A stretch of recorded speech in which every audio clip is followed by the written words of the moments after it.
السلام عليكم ورحمة الله وبركاته. أهلا بكم طلاب مدرسة المنار. معكم ميسز إيناس إبراهيم مدرس حاسب آلي بالمدرسة.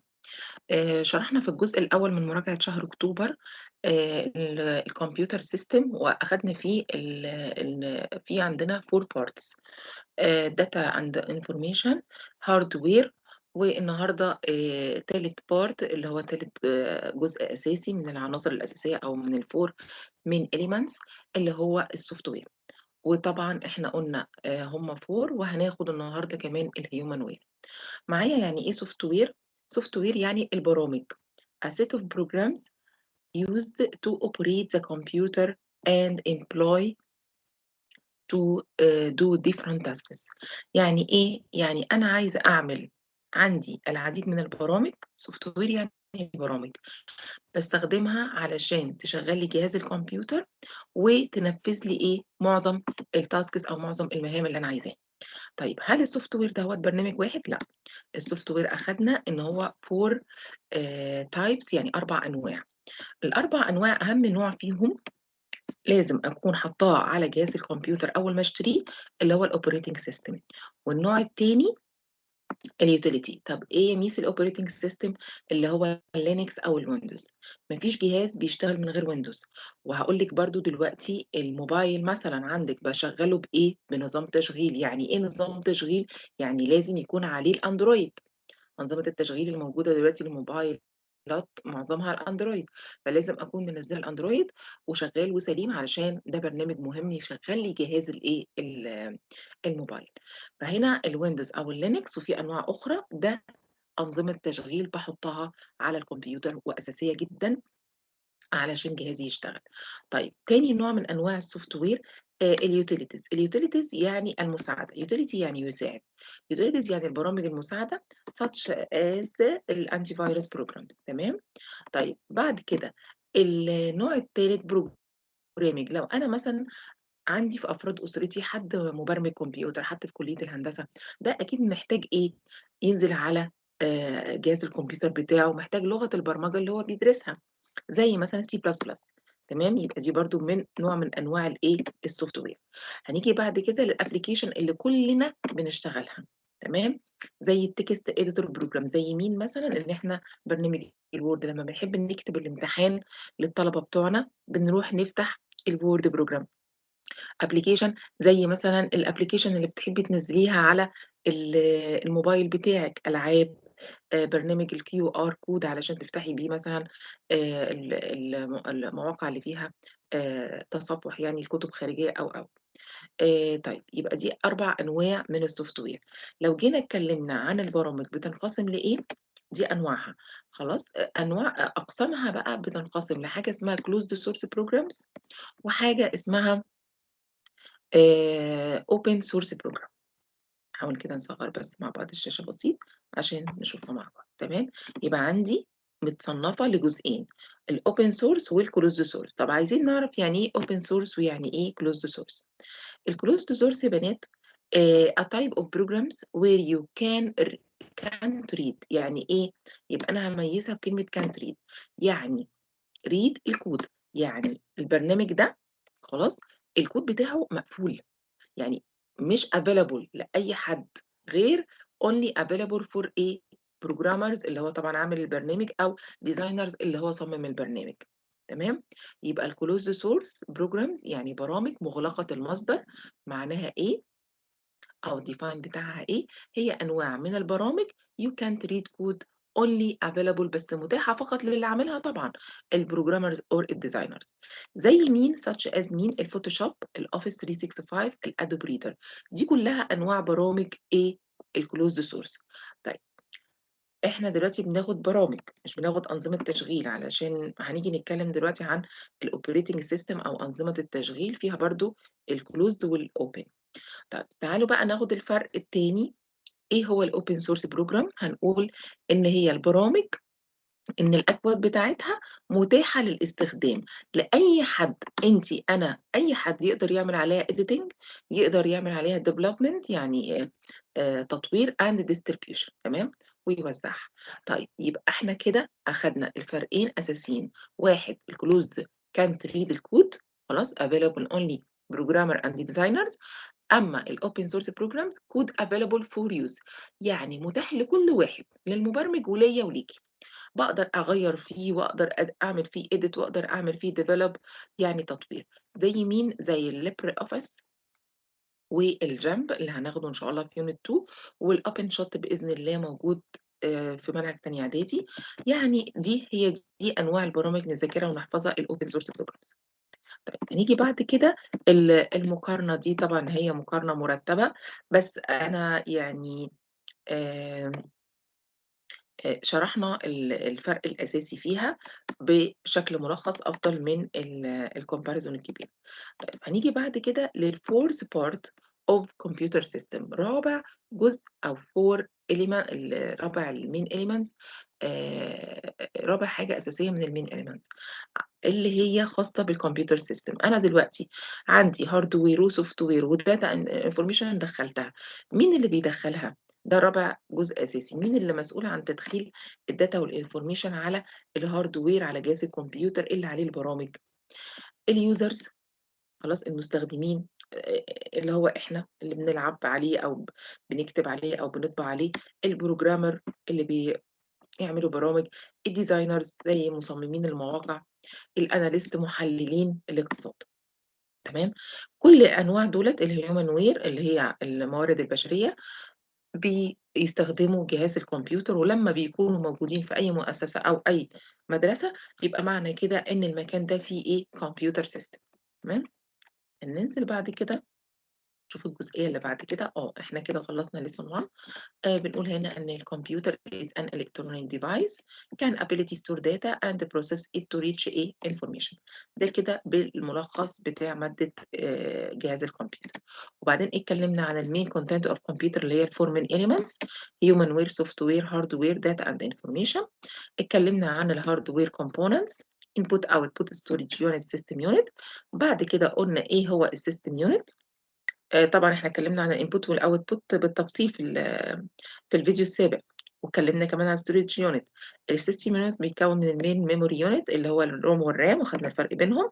الmother board اللي هي اللوحة الأم أو الأساسية اللي جوّه الجهاز، والCPU اللي هو بيتكوّن من الALU اللي هي وحدة الحساب والمنطق، والcontrol unit. وأفكّركم برضه الALU يعني هو الكمبيوتر بيقوم بالعديد من حسابات أجهزة الكمبيوتر، المسائل يعني وكده، والcontrol unit اللي هي مسؤولة عن كارتة الشاشة وكارتة الصوت والinput والoutput المتوصّلين بالcontrol unit. طبعًا كل الشغل ده بيتم داخل الCPU أو الcentral processing unit اللي هو الprocessor أو المعالج.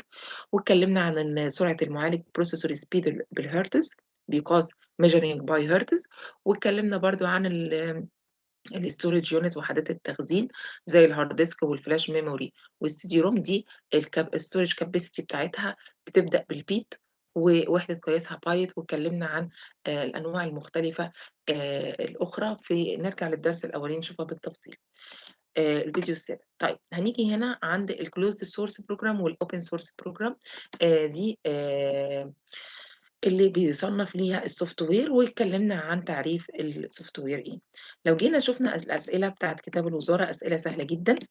first question: الtouch screen is one of إيه؟ نقول مع بعض كده. طبعًا اتفقنا الtouch screen input and إيه؟ output. تمام؟ إيه هو الone of output units؟ هنفكّر مع بعض. الكيبورد لأ، بندخّل كلام. الميكروفون لأ، بادخّل صوتي. الماوس لأ، يبقى الإيه، الprinter أيوه، باطلّع بيه الورق المطبوع. is the memory which keep data temporarily. temporarily يعني المؤقتة. أول ما أشوف كلمة مؤقتة أجري على أختار الRAM. أمّا لو كان كاتب permanent أو كاتب كلمة إن هي not affected أو never affected by electricity turn off، على طول هيكون إيه، الROM. تمام؟ الRAM عكس الROM. دي ذاكرة دائمة، أمّا الRAM ذاكرة مؤقتة. 3 كيلو بايت is equal to. طبعًا إحنا دي enrichment أو إسرائية، بس كتاب الوزارة ما شالهاش. المهم اللي عندي إن أنا أعرف إن 1024 اللي هو 1024 هي الرقم اللي بيكون between الunits، يعني أي unit كبيرة تيرابايت equal 1024 من الجيجا بايت، وهكذا لحد وأنتِ طالعة للمثلث لفوق. شرحناها الحصة اللي فاتت. طيب هنيجي بعد كده lesson 2 operating system وده تبع مراجعة شهر أكتوبر معانا. آمم operating system اللي هو نظام التشغيل. طيب نظام التشغيل هو عبارة عن إيه؟ هو عبارة عن نوع من أنواع الكمبيوتر، بس أهم نوع، يعني من غيره الكمبيوتر مش هيشتغل، تمام؟ معروف إن أنا لمّا الويندوز عندي ده نوع من أنواع الoperating system يُقع في أجهزة اللاب أو عندِك في البيت، بيحصل إيه؟ باتصل بمهندس صيانة أو لو عندي نسخة باقوم منزّلة الoperating system دوّة اللي هو الويندوز ده على جهازي، ليه؟ من غيره أنا مش هاقدر أشغّل الكمبيوتر ولا الكمبيوتر عندي هيستجيب لأي شيء أنا عايزة أنفّذه، تمام؟ يبقى معنى كده إن الoperating system ده أنا باحمّله خلاص على الكمبيوتر علشان يكون قادر على إيه؟ إن هو يشغّل الdifferent programs والتطبيقات الapplication ومسؤول عن إيه؟ عن الmanaging the إيه؟ hardware and the of the computer. يبقى الoperating system مسؤول أساسًا عن تشغيل كل البرامج وكل التطبيقات، وهو الرئيس، هو المدير لمين؟ للhardware of computer تمام؟ طيب إحنا لو حبينا نعرف الdefinition بالتفصيل هيبقى is a set of programs responsible for managing the hardware of the computer. كفاية جدًا لحد هنا نذاكر أو نبقى عارفين التعريف الأساسي. ماشي يا حبايبي؟ هنيجي بعد كده هو الoperating system دوّة مسؤول عن إيه؟ تاني بيعيد عليكِ تاني المعلومة، مسؤول عن الكمبيوتر hardware اللي هو كل الأجزاء المادية، تشغيل بقى الماوس، تشغيل الكيبورد، كل تشغيل المونيتور، الprinter، كل الحاجات اللي إحنا خدناها في الhardware الحصة اللي فاتت، مش هتشتغل غير لو عندي مين؟ نظام تشغيل على جهاز الكمبيوتر يقدر يشوفها ويشغلها. طيب بيدير إيه تاني؟ الapplications.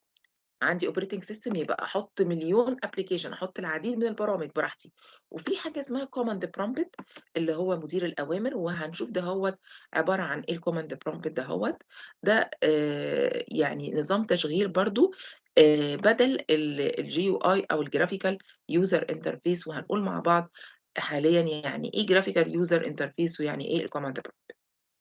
تعالوا الأول نشوفوا يعني إيه command prompt. command prompt يعني جزء أساسي من الويندوز أو من الoperating system باستخدمه علشان أدّي له الأوامر، ده كان زمان أساسي، لكن حاليًا بنسميه terminal طرفي خلاص، وterminal طرفي in some operating system يعني في بعض أنظمة التشغيل هو طرفي، لكن في البعض الأخرى كان أساسي، خلاص كده؟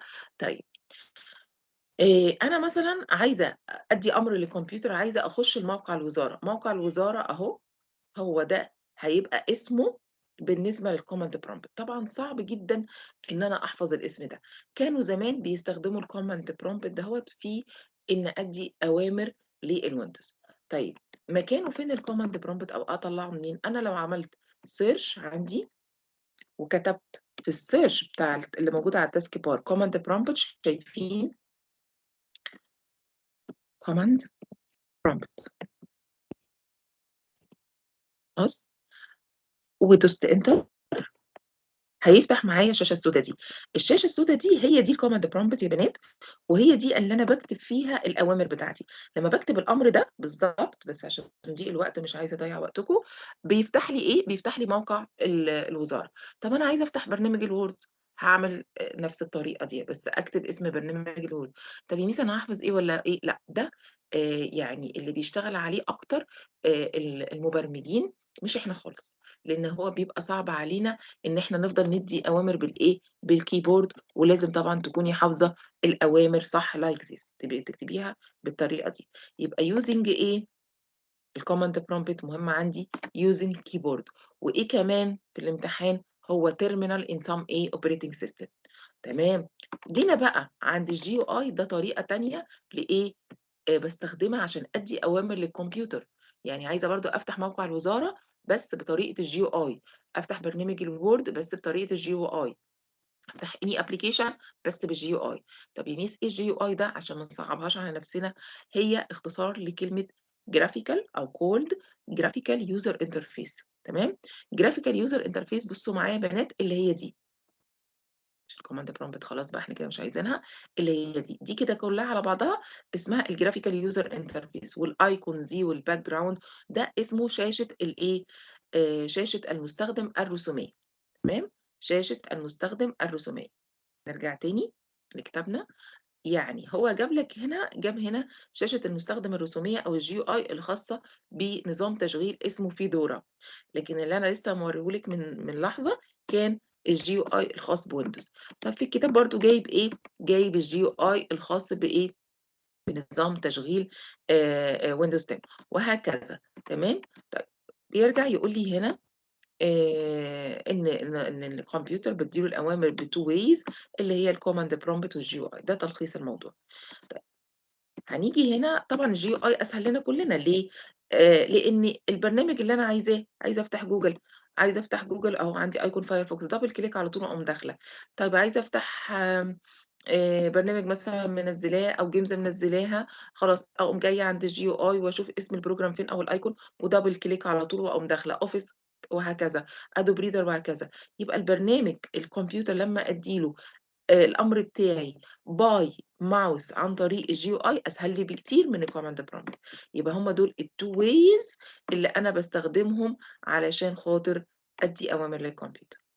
طيب لو جينا اتكلمنا عن الjob بتاعة الoperating system أو الوظائف بتاعة الoperating system، هنتكلم هنا طبعًا أنا بافر الجزء ده لإن هو enrichment هو خلاص يعني المهم عندنا نعرف إن الoperating system managing الhardware and الapplication and الcommand prompt اللي إحنا قلناه في أول درسنا. طيب نيجي بعد كده جزئية open source or closed source زي ما شرحنا إن البرامج أو الsoftware فيها الopen والclosed برضه الoperating system اللي هي الأنظمة التشغيل فيها الopen والclosed. طبعًا أنا حابة جدًا الرسومات اللي هي متضافة في كتاب الوزارة، جميلة جدًا. بيقول لِك هنا دي الأيكون بتاعة أبونتو، الأيكون بتاعة ويندوز أهي يا بنات، أهي زي ما أنا عندي أنا مشاورت تحت أهي بالماوس، دي الأيكون بتاعة ويندوز وبنشوفها طبعًا أول ما بنفتح الجهاز بتاعنا، بنشوف نوع الويندوز اللي نازل على جهازي، أحيانًا بيبقى المهندس منزّل 10، 7 على حسب. فيدورا دي الأيكون بتاعتها. لينكس، OS Mac أو for Apple والأندرويد. طبعًا في أنواع كمبيوتر اسمها ماكنتوش operating system، Apple ماكنتوش أنظمة تشغيل تمام، لأجهزة الكمبيوتر. لأ، أجهزة كمبيوتر خاصة يعني، بينزل عليها Apple ماكنتوش. طيب هنيجي بقى عايزين نصنّف إيه هو الopen والclosed عشان أسهّل عليكم في المذاكرة وتحفظوها صح، كل ما هو قديم هو closed، كل ما هو حديث وتم إصداره حديثًا هو open closed. طبعًا اتفقنا الopen اللي هو كان إيه edit code أمّا الclosed كان edit الكود مُغلق المصدر.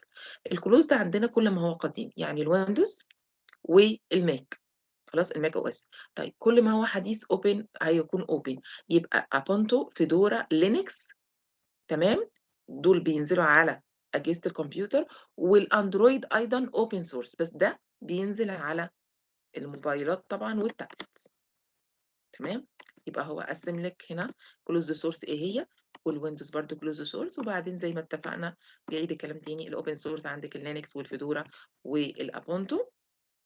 وطبعًا إن شاء الله بإذن الله يعني أي حد هينزّل Linux هينزّل Fedora الأنظمة الحديثة دي اللي هي الopen source هتلاقيها easy جدًا to use and develop طبعًا ليه؟ لإن هي حديثة ولإنها open source فسهل إن أنا أعمل لها edit أو أعمل لها develop أو أعمل لها available يعني للmost of إيه of people تمام؟ زي ما اتفقنا الأندرويد بتنزل على هي open source وoperating system وبنستخدمها فقط used only للموبايل phones and الtablets also in tablets. طيب آخر حاجة في مراجعة شهر أكتوبر وداخلة معانا في الامتحان بإذن الله الcharacteristics of GUI. إيه هي خصائص الGUI؟ بمنتهى السهولة، أنا مش عايزاكِ تحفظي، أنا عايزاكِ تفهمي. يعني إيه GUI؟ اتفقنا اللي هي النافذة أو الواجهة المستخدم الرسومية، اللي إحنا بنقول عليها بيننا وبين بعض كده الديسكتوب تمام؟ يبقى دي كلها كده على بعضها كده يا بنات الGUI حلو أوي. أنا عايزة أعرف خصائص الGUI دي إيه؟ هيقول لِك إن أنتِ بتشوفي البرامج فيها show الprograms in regular window frames. ميس مش فاهمة. لمّا بتفتحي أي برنامج بتتعرض لِك فيه إطارات نوافذ عادية أو متشابهة regular. بصوا كده معايا أدي برنامج الأدوب ريدر مفتوح في فريم معين في closed وماكسمايز أو ريستور ومينيمايز، وفي شريط فوق كده محطوط فيه اسم البروجرام أدوب ريدر. ده برنامج تمام أو ويندو. تعالوا كده نفتح أي ويندو تانية هنلاقي فيها نفس الخصائص دي. هنفتح مثلا جوجل هنلاقي فعلا فيها إيه closed ونفس الزرار دوّة الminimize والmaximize اللي باكبّر واصغّر بيه والrestore سوري والminimize اللي باصغّر بيه الشاشة تحت كده تمام، وفي الtask bar الtitle bar اللي فيه عنوان الجوجل بلاي أو البرنامج اللي أنا فاتحاه دايمًا، يعني دايمًا في شريط الإيه الtitle ده. طيب دي مقصودة إن نفس شكل الفريم وفي طبعًا هنا الscroll خلاص، وأحيانًا بيبقى لو في برنامج word بيبقى في scroll تحت، يعني معظم البرامج مفتوحة بنفس شكل الإيه، الفريم بتاعة النوافذ، تمام، لإن هو دي أساسي من خصائص الإيه، الGUI إن تتفتح بشكل الإيه، الأول title وبعد كده هتلاقي menu وبعد كده لو في شريط أدوات وبعد كده محتوى بقى الكلام أو البرنامج. طب using simple drop down menu and toolbar هنشرحها على نفس البروجرام ده تسهيلًا علينا. أنا لو فتحت كده دي اسمها drop down menu. طب فتحت هنا drop down menu كذلك في برنامج الوورد، كذلك في برنامج الpaint وإحنا صغيرين لمّا كنا بنرسم نفتح فايل ونختار save يبقى الdrop down menu دي موجودة في كل إيه، موجودة في كل الGUI تمام. طيب إيه تاني من الخصائص بتاعتنا؟ بُصّوا كمان دي كمان أهي، يعني دي كمان من خصائص الGUI إن أنا أفتح كده ألاقي إيه، في بعض الإيه، في بعض الأيقونات أو الأوامر اللي أنا هاستخدمها منها أهو، تمام، أوكي، طيب start menu وهكذا. The capability of operating several programs at the same time يعني أنا في مقدرة إن أنا أشغّل زي ما أنا دلوقتي مشغّلة برنامج Teams باسجّل عليه، وفي نفس الوقت فاتحة جوجل تمام، وممكن كمان أكون بانزّل برنامج من على النت، وممكن كمان أشغّل موسيقى وأنا باشرح لكم، يبقى أقدر إن أنا أعمل إيه، أقدر إن أنا أعمل operating يعني تشغيل several programs at the same time. Number 4 the capability of using Arabic and other language or as application interface. طبعًا في ناس مش شرط ينزل لهم البرنامج بالإنجلش كده تمام، ومش شرط يبقى ال آمم الويندوز عندهم بالإنجلش، يعني بُصّوا أنا لمّا أدخل كده على my computer ده كده الويندوز عندي محطوط بالإنجلش تمام، لأ أنا ممكن أعرّبه، يعني ممكن أستخدم بدل كلمة file تبقى ملف تمام، view بتبقى عرض. بانزّل العربي عادي، في نسخة ويندوز عربي، في أي برامج في word بالعربي، في Adobe reader بالعربي، وفي other language يعني خلّي بالكم إن الGUI دوّة ممكن ينزل على الواجهة بكل لغات العالم، خلاص؟ يعني وأي برنامج أقدر إن أنا معظم البرامج الجميلة أقدر إن أنا أغيّرها بأي لغة أنا عايزاها، بس أنا باتكلّم حاليًا عن الGUI اللي إحنا واقفين عليها دي، خلاص؟ ممكن يبقى فيها العربي وفيها الother إيه language. provide الweb browser for website pages يعني أنا متوفر عندي هنا كذا براوزر عشان أدخل على النت، عندي الجوجل كروم ده باستخدمه عشان أعمل browse للنت تمام، بعض الusers بيحبوا يستخدموا مايكروسوفت إيدج ده برضه متصفح بصوا معايا كده موجود أهو على الGUI تمام، جميل جدًا طبعًا وأحب أعرّفكم عليه نزّلوه لو تعرفوا من على جوجل عادي من على النت عادي، متصفح نت وتكتبي اللي أنتِ عايزاه هنا، تخشي على موقع الوزارة براحتك، وفي متصفح آخر برضه firefox اللي أنا وريته لكم في المدرسة، تمام؟ طيب وفي internet explorer لو كنا بنستخدمه زمان بس خلاص ده متصفح نت بطيء جدًا دلوقتي. ماشي يا حبايبي، إحنا كده خلّصنا الجزء اللي داخل معانا، طبعًا هنا يعني دي إحنا أنشطة عملناها مع بعض، بتكتبي تحت الoperating system دهوّة هل هو open والّا closed source من أنظمة التشغيل، اتفقنا كل ما هو قديم closed يعني إيه هنقول الWindows closed والMacintosh closed أمّا فيدورا open والأندرويد open source تمام، آمم هنقول جزئية كمان فاضلة عذرًا أيوه، دلوقتي هو فاتح لِك الGUI اللي خاصة بالOS والGUI بالWindows 10 والGUI الخاص بفيدورا تمام، ال3 دُولة إيه الsimilar إيه المتشابه فيهم؟ في الGUI operating system؟ ده سؤال بييجي في الامتحان، إيه المتشابه بينهم؟ 3 حاجات يا جماعة، أنا أقدر أنزّل background على أي واحدة على أي نظام من أنظمة التشغيل المفتوحة قدّامكم دي، وأقدر أشوف الicons زي ما أنتم شايفين icon هنا وicon هنا وicon برضه على الفيدورا وأيكون على الويندوز تمام، أهو تمام، يبقى مشتركة في الأيكون اللي هي دي، مشتركة في الbackground وتالت حاجة نشوفها مع بعض اللي هي الtool bars الtool bars اللي هي إيه أو الbars بُصّوا بنات اللي هو ده كده اسمه bars تمام، اللي تحت خالص ده اللي هو الtask bar ده كده اسمه bar تمام، بيبقى موجود في أكتر من إيه، موجود في أكتر من في كل الأنظمة التشغيل بتاعتنا.